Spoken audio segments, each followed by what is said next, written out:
Welcome back to Man vs. Mob.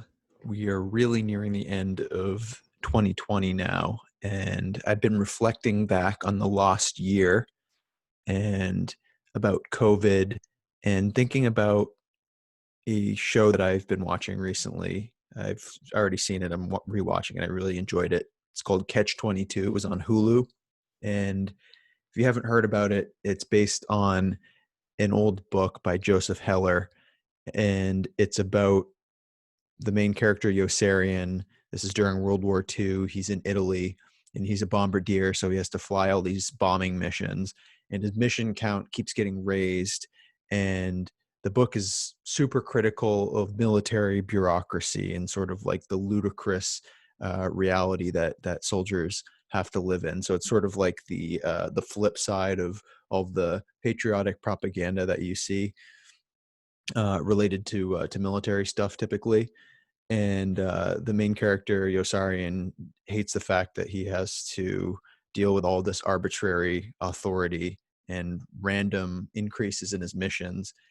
And the book title Catch 22 is actually famous. Catch 22 is generally like a bureaucratic sort of strange rule that you can't fulfill because it's sort of circular logic. But in the context of the book, the catch 22 is that Yossarian doesn't want to fly any more missions. So he goes to the doctor and says, Doc, you got to help me. How can I get out of flying missions? Can you diagnose me as crazy or something like that? The doctor says, well, if you don't want to fly missions, that proves you're sane. And the only way to get out of flying missions is to be crazy. But once you ask to not fly missions, then you're sane. So it's catch 22. You've got to fly more missions. Um, so anyway, I bring all this up because I've been thinking about how that is a similar situation to COVID, in that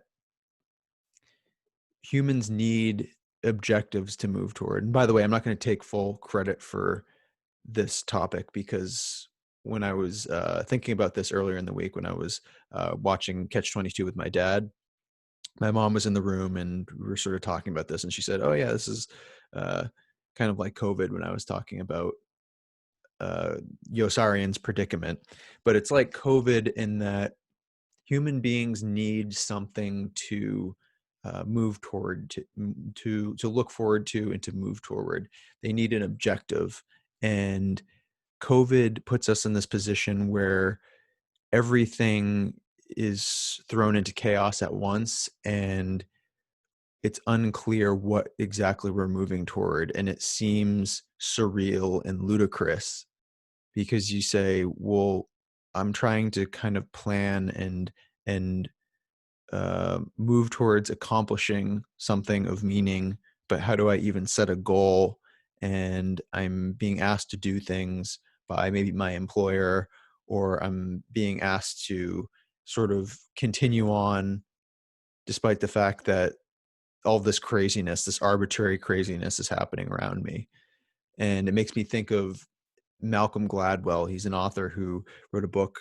I think this was in Outliers, his book Outliers. And he talks about how there are a couple criteria for a satisfying job. And this stuck in my head. It's autonomy, complexity, and a direct or obvious correlation between the work you put in, the effort you put in, and the reward that you get out of it. It's proportional, it makes sense, it's predictable. And a couple of those criteria are missing right now. Autonomy, for sure.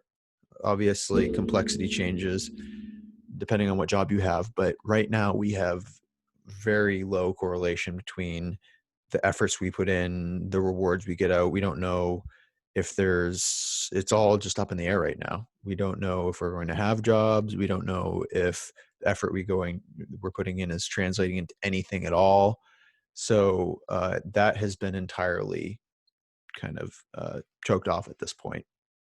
I was also thinking about how basically the last, I don't know, 10 years, 15 years of dealing with technology, and what technology has done to our relationships, the strength of our relationships with friends and family, and